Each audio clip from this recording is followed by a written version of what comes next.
క్రీస్తునందు ప్రియ సహోదరి సహోదరులారా, మన ప్రభువును రక్షకుడు అయినటువంటి యేసుక్రీస్తు వారి నామంలో శుభాభివందనాలు తెలియజేసుకుంటూ ఈ ఆదివారపు ఆరాధన కార్యక్రమాన్ని ప్రారంభించుకుందామండి.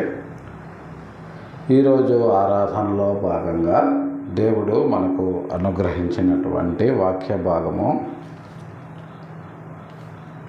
చరిత్రకారుడు, వైద్యుడు అయినటువంటి లూకా గారు రాసినటువంటి అపోస్తల కార్యముల గ్రంథము 17వ అధ్యాయము మొదటి 5 వచనాలు ఈరోజు మనము ధ్యానిద్దాం.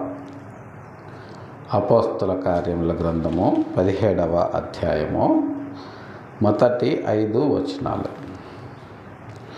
వారు అంఫిఫొలి, అపోల్లోనియా పట్టణముల మీదుగా వెళ్ళి థెస్సలోనికకు వచ్చిరి.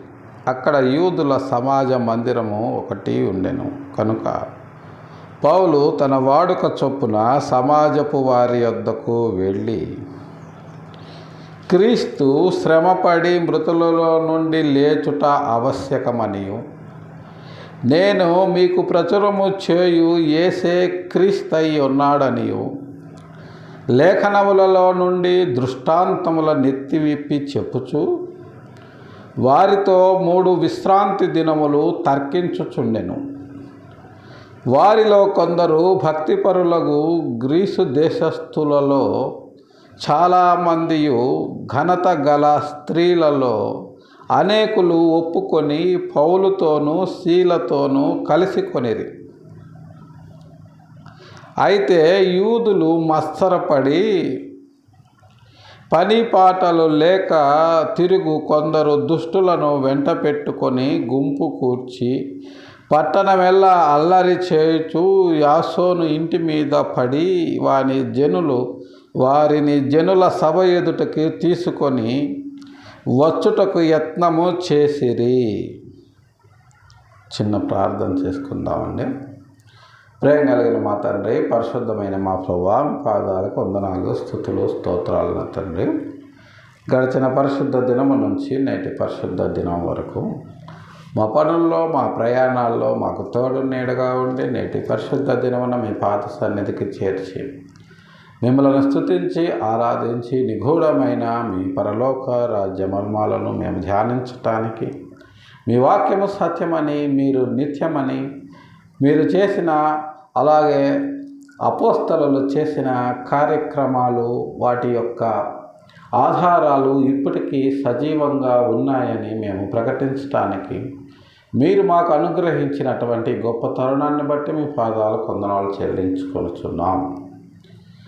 ఈ ఉదయకాల సమయంలో నా ప్రభువా, మీ వాక్యమును ధ్యానించిన ఉండగా మాకు సహాయం చేయండి. మీ ఆత్మను మాకు అనుగ్రహించి మమ్మల్ని ముందుకు నడిపించమని మీ ప్రియకుమారుడు, మా రక్షకుడు అయినటువంటి యేసయ్య దివ్యనామంలో బ్రతిమిలాడి ప్రార్థించి అడిగి వేడుకొనుచున్నాము తండ్రి, ఆమేన్. క్రీస్తునందు ప్రియ సహోదరి సహోదరులారా, గత వారము యేసుక్రీస్తు వారు ఎవరు, ఆయన ఏమై ఉన్నాడు, ఆయన ఏం చేశారు అన్న విషయాలను మనము ధ్యానించటము జరిగింది. యేసుక్రీస్తు వారు దేవుని యొక్క మూర్తివంతమైనటువంటి రూపమని, దేవుని యొక్క సకల గుణైశ్వర్యాలు యేసుక్రీస్తు వారిలో ఉన్నాయని, ఆయనే దేవుడని, దేవుడు తండ్రి అయిన దేవుడు పంపగా ఆయన వచ్చాడని, తండ్రి అయిన దేవుడిని మనిషి చూడలేడు, వినలేడు అని, అయితే ఆయన యొక్క ఉద్దేశాలు ఆయన బిడ్డలైన మనకు తెలియచేయాలి. ఆయనను, తండ్రిని మనకు కనుపరచటానికి ఆయన శరీరధారి అయి ఈ భూమి మీదకి కృపా సత్య సంపూర్ణుడుగా వచ్చాడని, ఆయనే దేవుడని, దేవుని కుమారుడు దేవుడు అయ్యాడు అని, మనము కూడా దేవుణ్ణి చేరుకోవాలంటే మనము కూడా దేవుళ్ళు లాగా అవుతేనే మనము దేవుణ్ణి చేరుకోగలము అని, అలా కాని పక్షంలో మనమెన్నటికీ దేవుణ్ణి ఎదుర్కోలేమన్న విషయాలను గత వారము మనము ధ్యానించటము జరిగింది. దేవునితో ఉన్నటువంటి సంబంధాన్ని ఏదెనులో మనము తెంచుకున్న తరువాత తిరిగి ఆ సంబంధాన్ని పునరుద్ధరించటానికి శరీరముతో చేసినటువంటి పాపాన్ని శరీరములోనే ఖండించి చెరగా పట్టుకొని వెళ్ళి మనకు ఈవులను ఇవ్వడానికి యేసుక్రీస్తు వారు శరీరధారిగా ఈ భూమి మీదకు రావలసి వచ్చినది అన్న విషయాలను మనము ధ్యానించటము జరిగింది. ఆ తరువాత తరములో పౌలు గారు ఈ గొప్పవైనటువంటి ఘనమైనటువంటి విషయాలను గురించి ప్రకటిస్తూ ముఖ్యంగా యూరప్ ప్రాంతాల్లో విపరీతంగా ఆయన సేవ చేస్తూ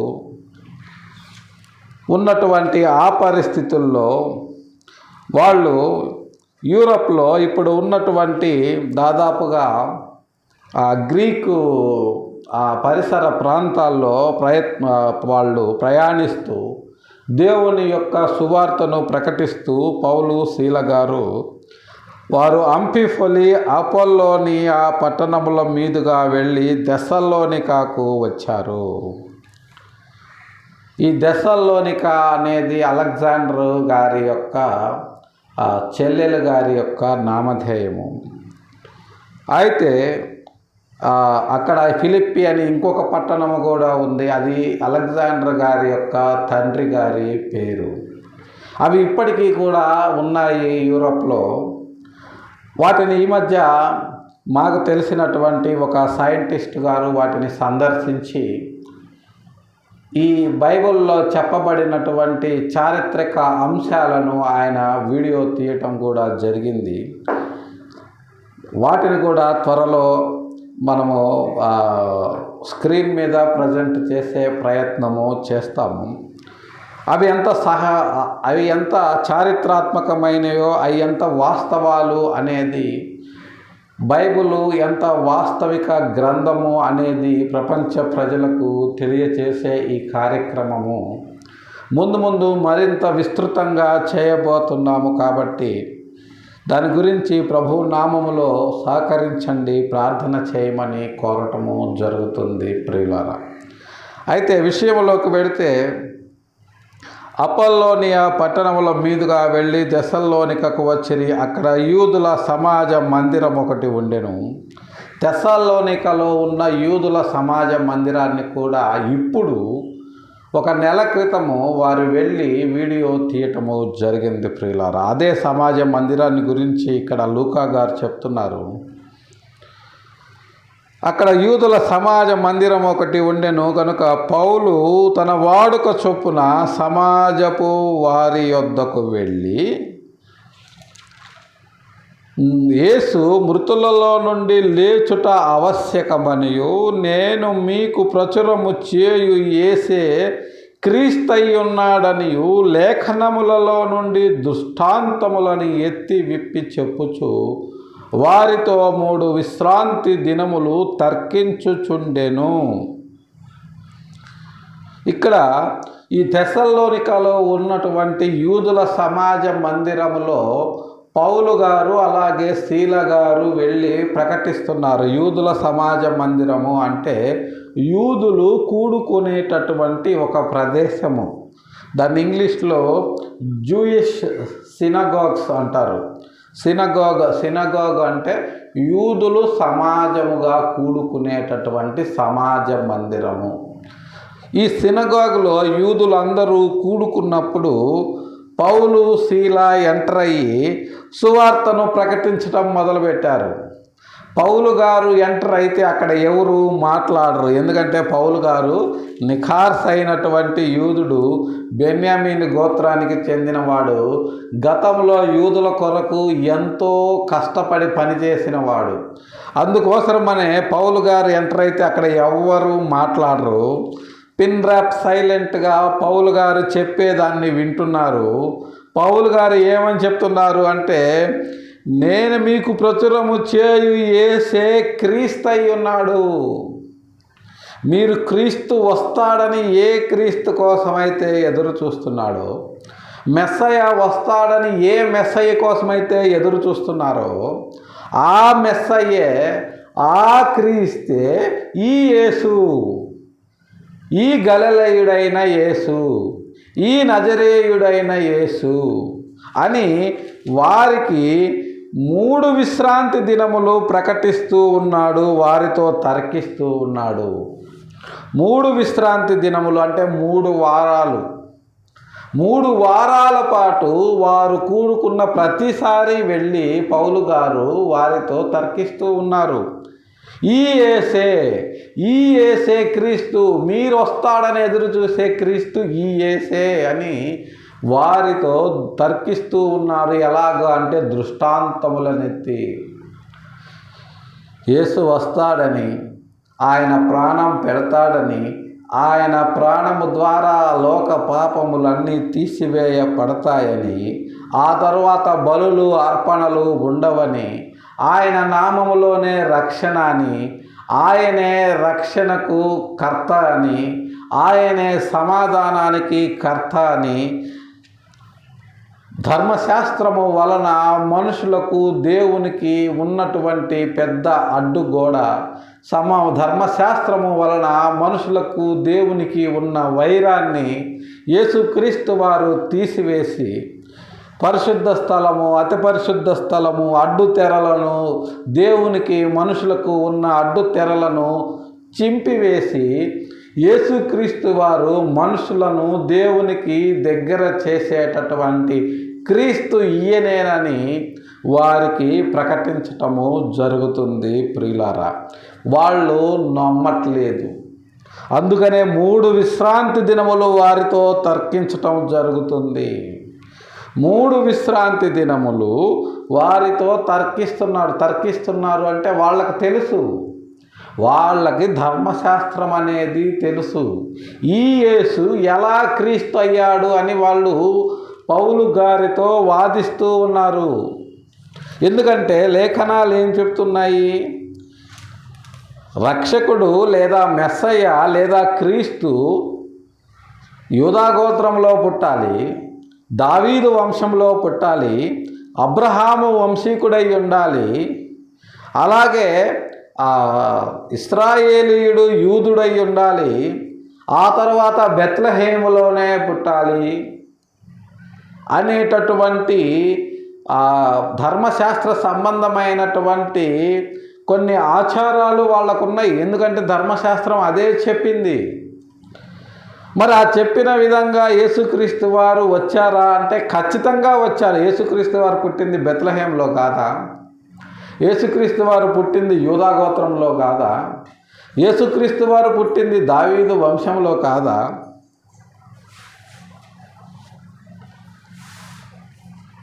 మరియమ్మ యేసేపు గారు దావీదు వంశానికి చెందిన వారు కాదా? దావీదు గారి తండ్రికి ముత్తాత బోయేజు గారు కాదా? బోయేజు గారి యొక్క భార్య రూతు గారు యూదా గోత్రానికి చెందిన ఆవిడ కాదా? ఇవి ఏవి కూడా వాళ్ళు ఆలోచించకుండా సాతాను తంత్రముల నుంచి యేసుక్రీస్తు వారిని దేవుడు తప్పించడానికి బెత్లెహేము నుండి ఈజిప్టు నుంచి గలిలయ నుంచి నజరేతుకు ఆయన తీసుకొని వస్తే, యేసుక్రీస్తు వారు నజరేతులో పెరిగితే నజరేతు నుంచి ఏ ప్రవక్త పుట్టడు అని లేఖనాలు చెప్తున్నాయి చూసుకో అని వాళ్ళు మాట్లాడతారు. ఆ ఊరిలో పెరిగినంత మాత్రాన యేసుక్రీస్తు వారు ఆ ఊరివాడు అవుతాడా? ఎట్టి పరిస్థితుల్లోనూ కాడు. ఏ ఊరిలో పుడితే ఆ ఊరి వాడే అవుతాడు. మరి యేసుక్రీస్తు వారు పుట్టింది బెత్లెహేములో. బెత్లెహేము ఎఫ్రాతాలో ఆయన పుట్టాడు. ఆ విషయం స్పష్టంగా రాశారు, ప్రవక్తలు కూడా చెప్పారు కదా. మరి చెప్పింది చెప్పినట్టు జరిగింది కదా.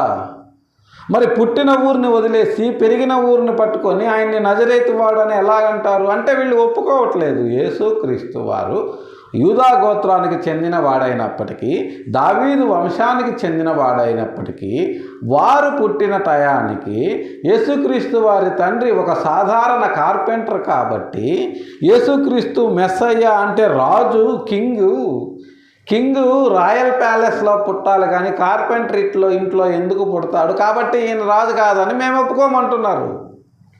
అంటే బయటకు కనబడిన విషయాలను చూసి వాళ్ళు నమ్ముతున్నారు. కానీ యేసుక్రీస్తు వారు ఏం చెప్పారు పిలాతుకి? నువ్వు యూదుల రాజువా అంటే, నువ్వు అన్నట్టు నేను రాజునే అన్నాడా? రాబోయే రాజుని అన్నాడా? రాబోయే రాజుని అనలేదు, రాజునే అన్నాడు. కానీ నా రాజ్యము ఈ లోక సంబంధమైంది కాదు. ఒరిజినల్గా నేనేంటో నీకు తెలిస్తే నా ముందు నువ్వు నిలబడలేవు. లేఖనాల్లో రాసిన ప్రకారము నేను ఇలా వెళ్ళాలి కాబట్టి నువ్వు చేయాలనుకున్నది చెయ్యి అంటాడు. సో ఇక్కడ యేసుక్రీస్తు వారు రాజని, ఆయనే సర్వ సృష్టికి ఆధారభూతుడని ఆయన మాటలను బట్టి మనకు అర్థమైపోతుంది. కానీ ఆయన ఉన్న స్థితిని బట్టి వాళ్ళు ఆయన్ని నమ్మట్లేదు అంటే వాళ్ళు ఆధ్యాత్మికంగా లేరు, కేవలము భౌతికంగానే ఆలోచిస్తున్నారు అన్న విషయము మనకు స్పష్టంగా అర్థమవుతుంది ప్రియులారా. మరి దృష్టాంతములనెత్తి వారికి అర్థమయ్యేలా పౌలు గారు తర్కించి వాదించి ఒప్పించారా అంటే ఖచ్చితంగా ఒప్పించారు. అందులో అన్నిటినీ చూసేటటువంటి సమయం మనకు లేదు. కానీ ఒక్క సందర్భాన్ని మనము చూద్దాం. అదేంటంటే జకర్యా ప్రవక్త గారు రాసినటువంటి జకర్యా గ్రంథము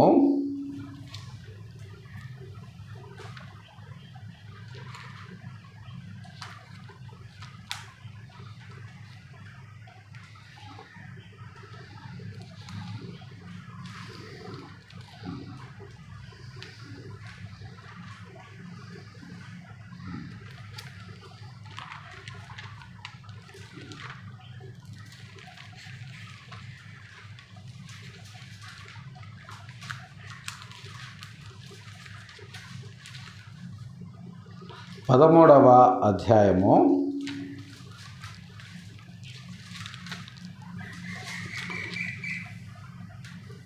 7వ వచనంలో ఉన్న ఒక సందర్భాన్ని ఇప్పుడు మనము చూద్దాం.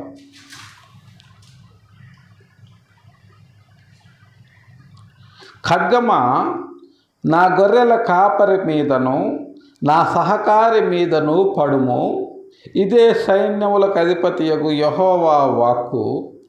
గొర్రెలు చెదరిపోవున్నట్లు కాపరిని హతము చేయుము, చిన్నవారి మీద నేను నా హస్తం ఉంచుదును, ఇదే యెహోవా వాక్కు. ఇక్కడ జకర్యా గారు యేసుక్రీస్తు వారిని గురించి స్పష్టంగా ప్రకటించారు. ఇంకా చాలామంది పెద్ద ప్రవక్తలు ప్రకటించారు, చిన్న ప్రవక్తలు ప్రకటించారు. ప్రవక్తలందరూ కూడా యేసుక్రీస్తు వారిని గురించే ప్రకటించారు. అన్ని సందర్భాలు ఇప్పుడు మనము చూసే సమయం లేదు. ఒక యాక్యురేట్గా కొంత యేసుక్రీస్తు వారికి చాలా 90% దగ్గరగా ఉన్న ఈ వచనాన్ని మనం ధ్యానిస్తే, ఖడ్గమా నా గొర్రెల కాపరి మీదను నా సహకారి మీదను పడుము, ఇదే సైన్యములకు అధిపతియగు యెహోవా వాక్కు. ఏమని చెప్తున్నారు ప్రవక్త గారు? నా గొర్రెల కాపరి మీద నా సహకారి మీద ఖడ్గాన్ని పడమంటున్నారు. ఖడ్గం పడితే ఏమవుతుంది? తల తెగిపోతుంది. తల తెగడం అంటే చనిపోతాడు మనిషి. ఇక్కడ యేసుక్రీస్తు వారు చనిపోవాలి. ఆయన చనిపోతేనే లోకము రక్షించబడుతుంది, లోకానికి పాప క్షమాపణ అవుతుంది. ఎందుకంటే ఆయన పాప పరిహారార్థ బలి కాబట్టి. ధర్మశాస్త్రం ప్రకారము పాప పరిహారార్థ బలికి ఏ పక్షిని లేదా ఏ జంతువుని ఏ రకమైనటువంటి క్వాలిటీస్తో ఉండాలో అదే విధంగా యేసుక్రీస్తు వారు అదే క్వాలిటీస్ కలిగినటువంటి వ్యక్తిగా, పరిశుద్ధంగా, నిర్దోషంగా, పవిత్రంగా ఉన్నటువంటి వ్యక్తిగా ఆయన లోక పాపములెల్లా పరిహారము నిమిత్తము ఖడ్గాన్ని ఆయన తన మీద వేసుకున్నాడు. అందుకనే ఆయన శిలువ మరణము తరువాత ఆయన క్రీస్తు అయ్యాడు. శిలువ మరణానికి ముందు ఆయన యేసు. అదే విషయాన్ని పౌలు గారు ప్రకటిస్తున్నారు. ఇక్కడ మనం జాగ్రత్తగా గమనించినట్లయితే 17వ అధ్యాయము మనము చదివినటువంటి భాగములో ఈ యేసే క్రీస్తయ్యున్నాడనియు లేఖనములలో నుండి దృష్టాంతములను ఎత్తి, దృష్టాంతములు ఏంటివి జకర్యా ఇక్కడ ప్రకటిస్తున్నారు? ఖడ్గము నా గొర్రెల కాపరి మీద పడమని సైన్యములకు అధిపతియగు యెహోవా సెలవిస్తున్నాడు. గొర్రెల కాపరి ఎవరు? మంచి గొర్రెల కాపరి తన గొర్రెల కొరకు ప్రాణం పెట్టును. ఎవరైనా పెడతారా తన గొర్రెల కొరకు ప్రాణం? ఒక రక్త సంబంధికులే తమ్ముడి కోసం అన్న చనిపోమంటే నేనెందుకు వాడి కోసం చనిపోవాలి అనే రోజుల్లో మనం నివసిస్తున్నాం ప్రియులారా. మరి ఏ రకమైనటువంటి బాంధవ్యము లేనటువంటి మన కొరకు యేసుక్రీస్తు వారు ప్రాణం పెట్టారు అంటే బాంధవ్యం లేదా? ఉంది, ఖచ్చితంగా ఉంది. ఏంటా బాంధవ్యం అంటే ఆత్మ సంబంధమైనటువంటి బాంధవ్యం. ఎందుకంటే ఆయన ద్వారా మనము ఈ భూమి మీదకి వచ్చాము కాబట్టి, ఆయన ద్వారా తండ్రిని మనము చేరుకోవాలి కాబట్టి, మన అపరాధముల ద్వారా మన పాపముల ద్వారా తండ్రికి మనము దూరం అయిపోయాము కాబట్టి, మన కొరకు ఆయన నిర్మించిన ఆ పునాదులు గల పట్టణానికి మనము పోకపోతే మనకంటే ఎక్కువగా ఆయనే బాధపడతాడు. కాబట్టి మరి నా వాళ్ళ కొరకు, నా తమ్ముళ్ళ కొరకు నేను నిర్మించుకున్నటువంటి ఈ పరలోకము వాళ్ళు రాకపోతే నేనొక్కడిని ఏం చేయాలి ఇందులో అన్న ప్రేమతో, ఆలోచనతో యేసుక్రీస్తు వారు మన అపరాధములతో పాపములతో దూరమైపోయినటువంటి మనల్ని తిరిగి ఆయన శరీరములో మన పాపములకు శిక్షను విధించి ఆయన రక్తములో మన పాపములను కడిగివేసి తిరిగి పునాదులు గల ఆ పట్టణానికి మనకు ఎంట్రీ ఇచ్చాడు. ఆయన ఎంటర్ అవ్వాలంటే ఇదంతా చేయని అవసరంలో ఆయన డైరెక్ట్గా వెళ్ళొచ్చు. అదేదో యుద్ధానికి వెళ్ళాలంటే అది మొత్తము యుద్ధానికి సంబంధించినటువంటి ఆర్మర్ అంతా ధరించాలి. అదే పరలోకంలో ఎంటర్ అవ్వాలి అంటే పరలోకంలో ఎంటర్ అయ్యేటటువంటి ఆత్మకు కొన్ని క్వాలిటీస్ ఉండాలి. ఆ క్వాలిటీస్ అన్నీ సహజంగా కలిగిన వారు యేసుక్రీస్తు వారు. మనము కూడా ఒకప్పుడు అదే క్వాలిటీస్ తోటి పుట్టాము, కానీ తర్వాత ఆ క్వాలిటీస్ని మనం కోల్పోయాము. ఆ అర్హతని మనము కోల్పోయాము. కోల్పోయిన ఆ అర్హతను తిరిగి రికమెండేషన్ చేసి తిరిగి మనల్ని తండ్రి యొద్దకు లేదా ఆ పునాదులు గల ఆ పట్టణము కొరకు చేయాలి అంటే దానికి పరిహారము కట్టాలి. మరి పాపానికి పరిహారము అయితేనే కదా అది నివృత్తి అవ్వేది. మరి ఆ పరిహారం ఏమిటి అంటే నిర్దోషమైన, నిష్కలంకమైన, పరిశుద్ధమైన, పవిత్రమైన యేసుక్రీస్తు వారి రక్తము. కాబట్టి ఆయన క్రీస్తు అయ్యాడు. అదే విషయాన్ని పౌలు గారు ప్రకటిస్తున్నారు. ఈ యేసే క్రీస్తు అయి ఉన్నాడు. ఈ యేసే క్రీస్తు అయి ఉన్నాడు. ఖడ్గమా నా గొర్రెల కాపరి మీద పడుము. గొర్రెలు చెదరిపోవునట్లు కాపరిని హతము చేయుము. గొర్రెలు చెదరిపోయాయా లేదా కాపరి హతమయ్యాక? అపోస్తలులు ఏమైపోయారు? చల్లా చెదరైపోయారు. పేతురు గారైతే అసలు ఆయన ఎవరో నాకు తెలియదు అన్నాడు 3 సార్లు. ఒక్కసారి కాదు, 3 సార్లు నాకు తెలియదు ఆయన, మీరు ఎవరిని చూసి ఎవరు అనుకుంటున్నారు అన్నారు. ఆ విధంగా చల్లా చెదరైపోయారు గొర్రెలు. ఆ తర్వాత ఏం జరిగింది? ఆయన మరణాన్ని గెలిచి తిరిగి లేచాడు. వాళ్ళందరికీ తిరిగి కనిపించాడు. వాళ్ళతో కొన్ని రోజులు ఉన్నాడు. వాళ్ళతో తిన్నాడు.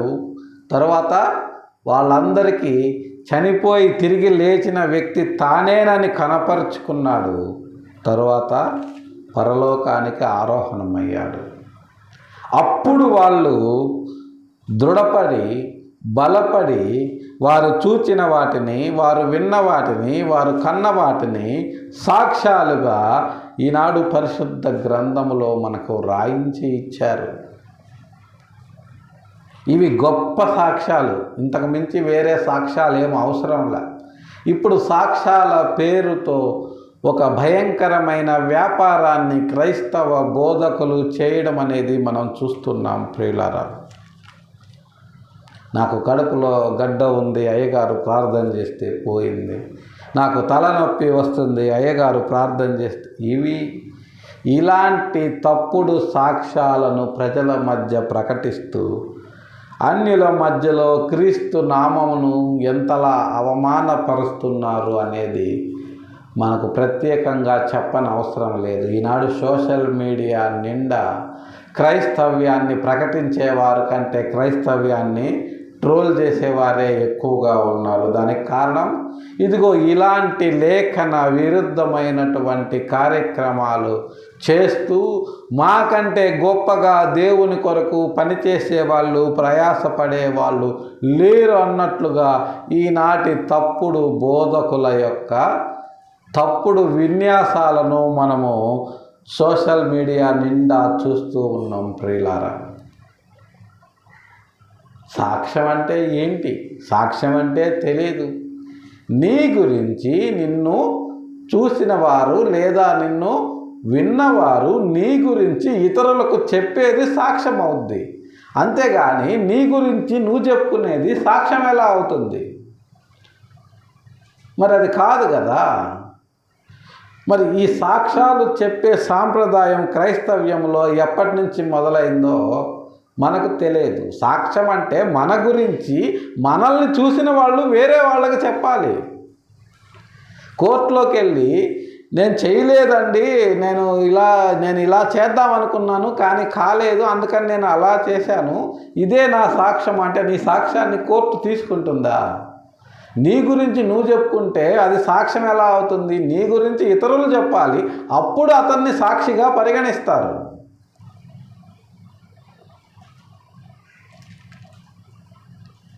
సాక్ష్యం అంటే తెలీదు, అందరూ చెప్తున్నారు, మనం కూడా చెప్దాము. చూడండి, క్రైస్తవ్యం అనేది ఎంత హాస్యాస్పదంగా అయిపోయింది సమాజంలో అనేది ఇలాంటివి చూస్తే మనకు అర్థమవుతుంది ప్రియులారా. యేసుక్రీస్తు వారిని గురించి చెదరిపోయినటువంటి యూదులు తరువాత యేసుక్రీస్తు వారు మరణాన్ని జయించిన తరువాత యేసుక్రీస్తు వారిని చూచి విని కని ఆయన కార్యక్రమాలన్నీ దగ్గర ఉండి చూచి వాటిని సాక్ష్యాలుగా మనకు రాయించి ఇచ్చారు. అప్పుడు గొర్రెలన్నీ చెదిరిపోయాయి. యేసుక్రీస్తు వారు మరణాన్ని జయించిన తర్వాత ఆ గొర్రెలన్నీ తిరిగి కట్టబడ్డాయి. ఎంత కట్టబడ్డాయి అంటే ప్రపంచానికి భూదిగంతములకు దేవుని యొక్క సత్య సువార్తను ప్రకటించేలా కట్టబడ్డాయి. చివరకు వారి ప్రాణాలను సైతము లెక్క చేయకుండా హతసాక్షులు అయ్యేంతలా కట్టబడ్డాయి.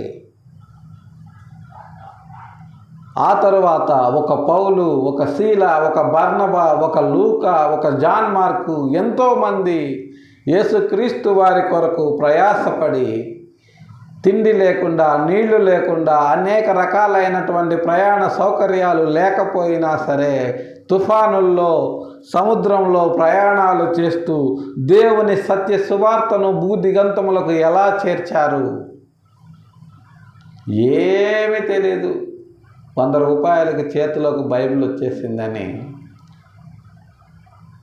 ఎవరికి తోచింది వాళ్ళు ప్రకటించటము.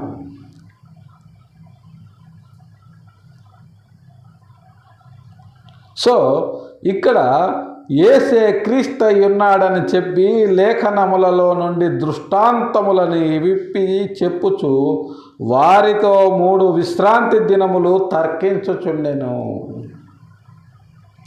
3 విశ్రాంతి దినములు వారితో తర్కిస్తున్నారు పౌలు గారు, వారిని ఒప్పిస్తున్నారు. ఈ యేసే క్రీస్తు ఉన్నాడు, ఈ యేసే క్రీస్తు అయ్యున్నాడు అని క్రీస్తు యొక్క గొప్పతనాన్ని మళ్ళా ఆయన పత్రికల్లో కూడా యావత్ క్రైస్తవ ప్రపంచానికి ఆయన ఎలా వివరించాడో చూద్దాం ప్రియులారా. హెబ్రీయులకు రాసినటువంటి పత్రిక 2వ అధ్యాయము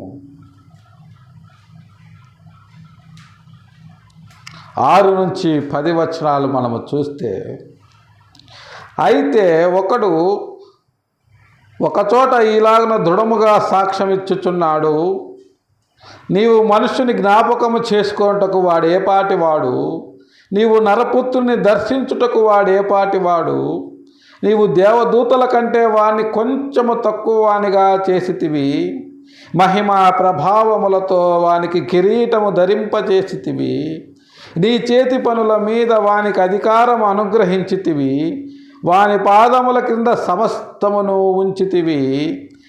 ఆయన సమస్తమును వానికి లోపరుచినప్పుడు వానికి లోపరచకుండా దేనిని విడిచిపెట్టలేదు. ప్రస్తుతమందు మనము సమస్తము వానికి లోపరచుటకు ఇంకనూ చూడలేదు కానీ లోపరచబడుట ఇంకనూ చూడలేదు కానీ దేవుని కృప వలన ఆయన ప్రతి మనుష్యుని కొరకు మరణము అనుభవించున్నట్లు దూతల కంటే కొంచెము తక్కువ వానిగా చేయబడిన యేసు మరణము పొందినందున మహిమా ప్రభావములతో కిరీటము చేసిన వానిగా ఆయనను చూచుచున్నాము. యేసుక్రీస్తు వారిని గురించి ఒకడు ఆయన గురించి సాక్ష్యం ఇచ్చుచున్నాడు అంటే ఈ ఒకడు ఎవరు తెలుసా? సాక్షాత్తు యేసుక్రీస్తు వారి కంటే 1000 సంవత్సరాల ముందు జీవించినటువంటి దావీదు గారు యేసుక్రీస్తు వారిని గురించి ఆయన కంటే 1000 సంవత్సరాల ముందు ప్రవచిస్తున్నాడు. ఏమని? దేవుని కృప వలన ఆయన ప్రతి మనుష్యుని కొరకు మరణము అనుభవించున్నట్లు దూతల కంటే కొంచెం తక్కువగా చేయబడిన యేసు మరణము పొందినందున, యేసు మరణము పొందిన తరువాత క్రీస్తు అయ్యాడు. సమస్తము వానికి లోపరచబడుట ఇంకను చూడలేదు కానీ, సమస్తము వానికి లోబరుచబడుట ఇంకను చూడలేదు కానీ అని దావీదు గారు చెప్తున్నారు. అంటే యేసుక్రీస్తు వారు సమస్తము ఆయనకు లోబరచబడినట్లుగా ఎన్నో మహత్కార్యములు సూచక క్రియలు చేశాడు. ఆ విషయాలు దావీదు గారు చూడలేదు. ఎందుకంటే దావీదు గారు యేసుక్రీస్తు వారి కంటే 1000 సంవత్సరాలు ముందు ఉన్నవారు కాబట్టి. ఇదే విషయాన్ని యేసుక్రీస్తు వారు ఆయన శిష్యులకు అనేక సార్లు చెప్పారు. నన్ను చూడాలని, నేను చేసే పనులు చూడాలని, నేను మాటలు వినాలని చాలామంది ప్రవక్తలు చూడాలనుకున్నారు కానీ చూడలేకపోయారు. కానీ మీరు వీటన్నింటినీ కళ్ళారా చూస్తున్నారు కాబట్టి మీరు నిజంగా ధన్యులు అని యేసుక్రీస్తు వారు చాలా సందర్భాల్లో ఆయన శిష్యులతో, ఆయన చుట్టూ ఉన్న వారితో ప్రకటించారు ప్రియులారా. అదే విషయాన్ని ఇక్కడ దావీదు గారు రాసినట్లుగా పౌలు గారు మనకు తెలియచేస్తున్నారు. మహిమా ప్రభావములతో కిరీటము ధరింపజేసిన వానిగా ఆయనను చూచుచున్నాము. మరణము పొందిన తరువాత యేసు ఏమయ్యాడు? మహిమా ప్రభావములతో కిరీటాన్ని ధరింప చేసిన వానిగా ఉన్నాడు. అంటే ధరించుకున్న వానిగా ఉన్నాడు. క్రీస్తు అనే మాటకి అర్థం ఏంటంటే అభిషక్తుడు. అభిషేకం ఎవరికి చేస్తారు అంటే రాజుకి. అంటే ఈ యేసే క్రీస్తు అయి ఉన్నాడు అని అక్కడ యూదుల సమాజ మందిరములో అంటే తెస్సలోనికాలో ఉన్న సినగోగులో పౌలు గారు ప్రకటించిన మాటలు వాస్తవాలా కాదా? తెస్సలోనిక అనేటటువంటి పట్టణం ఇప్పటికీ ఉందా లేదా? అక్కడ జూయిష్ సినగోగ్ అనేది ఉందా లేదా? ఖచ్చితంగా ఉంది. అది ఇప్పుడు ప్రస్తుతం కూడా అదే పేరుతో ఉంది. అదే జూయిష్ సినగాగ్ ఉంది. అక్కడ పౌలు గారు ప్రకటించినటువంటి బల్ల ఏదైతే ఉందో అది కూడా ఉంది. ఇది వీటన్నిటికీ కూడా పరిశుద్ధ గ్రంథము సజీవ సాక్ష్యము అన్నదానికి ఇవన్నీ కూడా ఉదాహరణలు ప్రియులారా.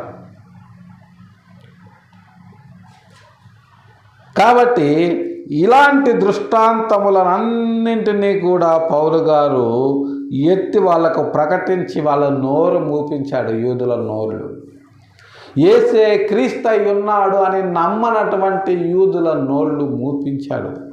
క్రీస్తు బెత్లెహేము నుంచి రావాలా, ఈయన నజరేతు వాడు కదా, ఈయనెట్లా క్రీస్తు అవుతాడు అంటే ఆయన బెత్లెహేములో ఎలా పుట్టాడో, బెత్లెహేములో ఉన్న ఆ ఇంటికి ఆయన ఎలా వెళ్ళాడో, ఆ పుట్టు పూర్వోత్తరాలు బోయోజు దగ్గర నుంచి ఆ చరిత్ర అంతా యూదులకు మళ్ళా యూదుడైనటువంటి పౌలు గారు మాట్లాడి వాళ్ళతో తర్కించి ఒప్పించాడు. కాబట్టి వాళ్ళు నోరెత్తలేకపోయారు.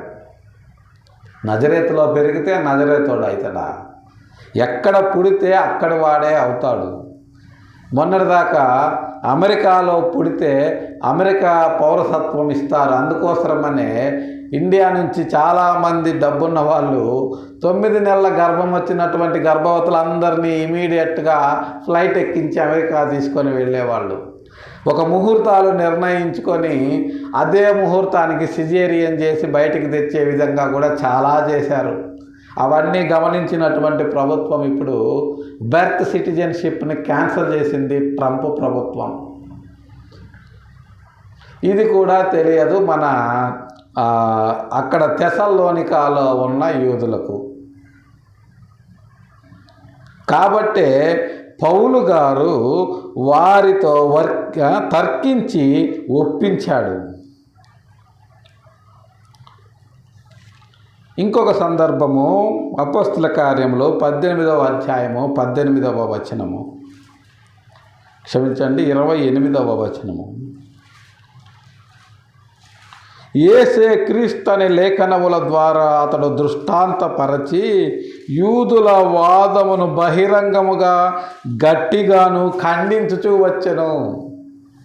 ఇప్పుడు మనం మాట్లాడుకున్నాం కదా, యేసే క్రీస్తు ఉన్నాడని లేఖనాలు ఒక్కొక్కటి తెరచి చూపించి, ఇదిగో మీరు బెత్లెహేము నుంచి రావాలంటున్నారు, వచ్చాడా లేదా? యూదా గోత్రంలోనే పుట్టాలంటున్నారు, పుట్టాడా లేదా? ఫలానా ఇశ్రాయేలు జాతివాడై ఉండాలి అంటున్నారు, ఉన్నాడా లేదా? అబ్రహాము సంతానమై ఉండాలంటున్నారు, ఉన్నాడా లేదా? యాకోబు సంతానంలో వాడై ఉండాలంటున్నారు, ఉన్నాడా లేదా? ఒక్కొక్కటి వాళ్ళకు విడమరచి చెప్పి వాళ్ళ వాదములను బహిరంగముగా గట్టిగా ఖండించి యేసే క్రీస్తు ఉన్నాడని వాళ్ళ చేత ఒప్పించి వారితో తర్కించినప్పుడు వారిలో కొందరు భక్తిపరులకు గ్రీసు దేశస్థులలో చాలామంది ఘనత గల స్త్రీలలో అనేకులు ఒప్పుకొని పౌలుతోనూ శీలతోనూ కలుసుకున్నారు. ఇది అసలు పాయింట్.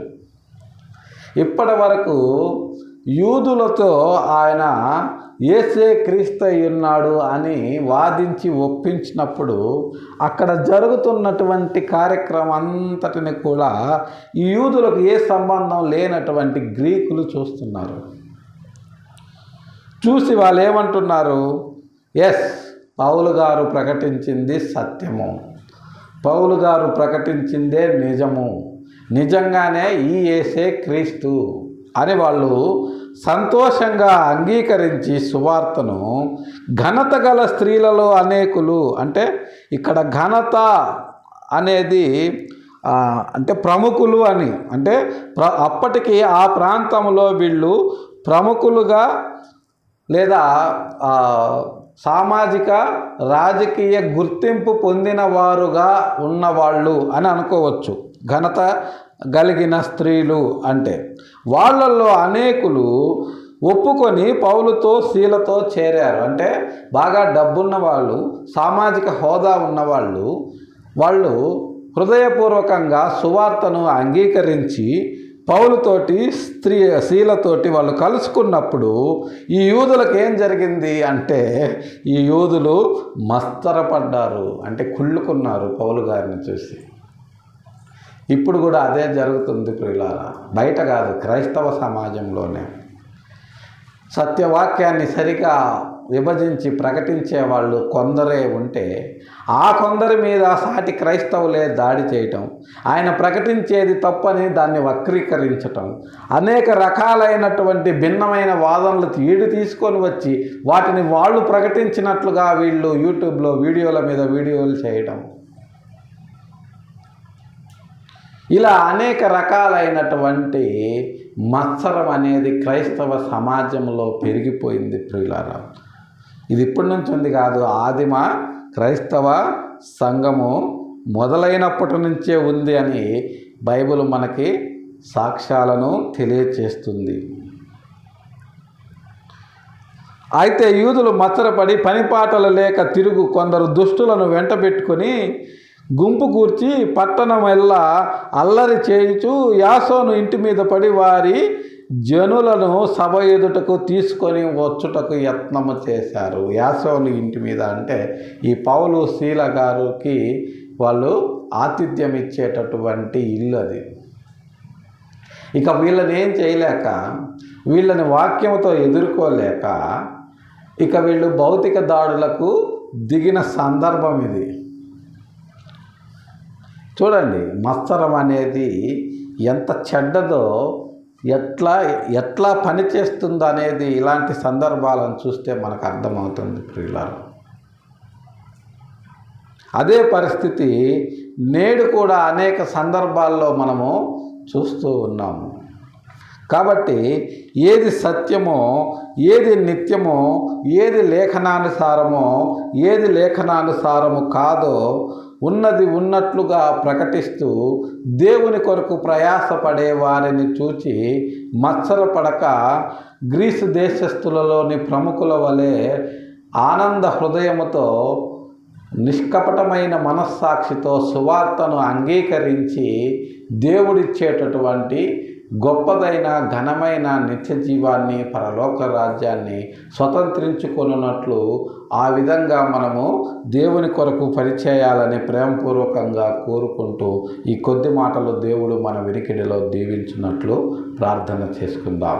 ప్రేమ కలిగిన మా తండ్రి, పరిశుద్ధమైన మా ప్రభువా, మీ పాదాలకు వందనాలు, స్తుతులు, స్తోత్రాలు నా తండ్రి. గడిచిన ఉదయకాలం నుంచి మధ్యాహ్న కాల సమయం వరకు మా పనుల్లో, మా ప్రయాణాల్లో మాకు తోడు నీడగా ఉండి నేటి పరిశుద్ధ దినమున మీ పాద సన్నిధిలో చేర్చి నిగూఢమైన మీ పరలోక రాజ్య మర్మాలను మేము ధ్యానించడానికి మీరు మాకు అనుగ్రహించినటువంటి సమయాన్ని బట్టి మీ పాదాలకు వందనాలు చెల్లించుకుంటున్నాం.